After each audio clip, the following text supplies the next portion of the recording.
The sitting Chief Minister of Delhi, Mr. Arvind Kejriwal, has been arrested in the liquor gate probe. पिछले कई दिनों से ये news आपके टीवी चैनल्स पे चल रहे हैं, लेकिन ये दिल्ली लिकर स्कैम है क्या? चलिए देखते हैं। कोई भी स्टेट गवर्नमेंट के दो रेवेन्यू सोर्स होते हैं, एक ओन्ड रेवेन्यू, एक ट्रांसफर्ड रेवेन्यू। अब ओन्ड रेवेन्यू क्या होता है? ओन्ड रेवेन्यू मतलब गवर्नमेंट ये रेवेन्यू खुद कमाता है, और ट्रांसफर्ड रेवेन्यू में सेंट्रल गवर्नमेंट एक अमाउंट स्टेट गवर्नमेंट को हर साल देता है।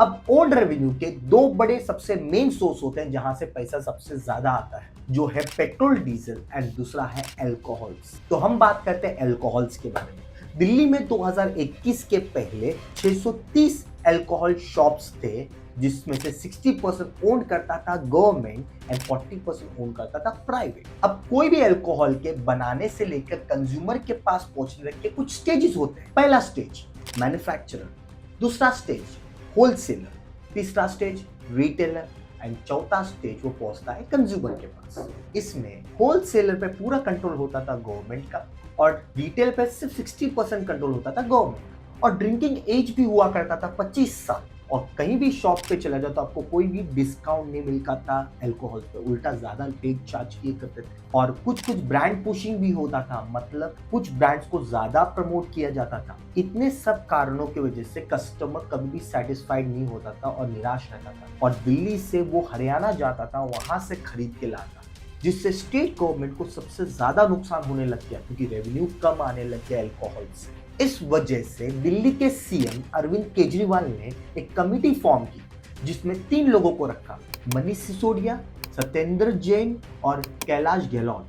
इस कमेटी के हेड थे मनीष सिसोदिया जी, जो उस वक्त पे डिप्यूटी चीफ मिनिस्टर भी थे दिल्ली के। और इस कमेटी ने एक पॉलिसी लाया, न्यू एक्साइज पॉलिसी, जून 2021 में, जिसके तहत सारे लिकर शॉप अब प्राइवेट होने जा रहे थे। अब गवर्नमेंट ने सारी दिल्ली को 32 जोन्स में डिवाइड कर दिया, और हर एक जोन में 27 लिकर शॉप के लाइसेंस बेचने का ऑक्शन जारी कर दिया। अब 32 इंटू 27 किया जाए तो 849 होता है। इसका मतलब अब दिल्ली में 849 लिकर शॉप्स होंगे। और भी कई सारे चेंजेस किए गए। ड्रिंकिंग एज जो 25 साल था घट के कर दिया गया 21 साल। ड्राई डेट जो पूरे साल में होता था 25 दिन, वो कम करके कर दिए गए 3 दिन। और कई सारे शॉप्स को अलाउ कर दिया गया रात को 3 बजे तक शॉप्स ओपन रखने के लिए, जिससे अल्कोहल इकोनॉमी में बहुत ज्यादा बूस्ट आया। और नेक्स्ट 3 महीने में दिल्ली गवर्नमेंट ने तकरीबन 5,600 करोड़ कमाए, और इस पॉलिसी को बहुत ज्यादा अप्रिसिएशन मिला। लेकिन जुलाई 2022 में दिल्ली के चीफ सेक्रेटरी नरेश कुमार ने एक रिपोर्ट सबमिट किया लेफ्टिनेंट गवर्नर बीके सक्सेना को, जिसमें उन्होंने स्कैम के बारे में स्पेसिफाई किया और सीबीआई इन्वेस्टिगेशन की मांग की।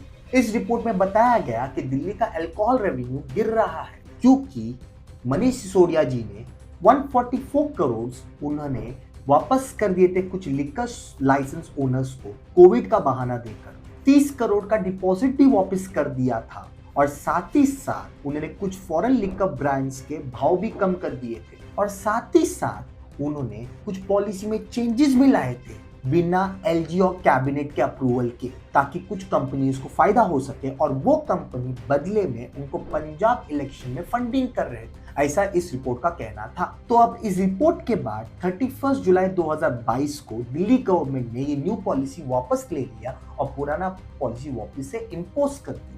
और इमीडिएटली 17 दिन बाद 17 अगस्त 2022 को सीबीआई ने मनीष सिसोदिया और 14 लोगों को अरेस्ट किया और उन पे एफआईआर दर्ज किया गया।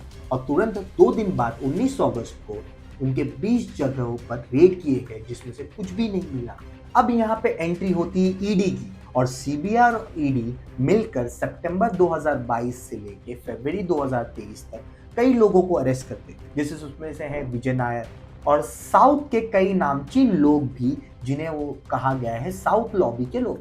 अब आपके दिमाग में ये क्वेश्चन आता होगा कि साउथ के कुछ नामचीन लोगों को क्यों अरेस्ट किया गया? सीबीआई और ईडी का ये मानना था कि जब लिकर लाइसेंस बेचा जा रहा था, तब ये साउथ कंपनीज को ज्यादा प्रेफरेंस दिया गया। बदले में साउथ कंपनीज ने फेवर के बदले 100 करोड़ गोवा इलेक्शन कैंपेन में इन्वेस्ट किए। सीबीआई और ईडी को यह भी लगता था कि इन सब के पीछे दिल्ली के सीएम अरविंद केजरीवाल का हाथ है।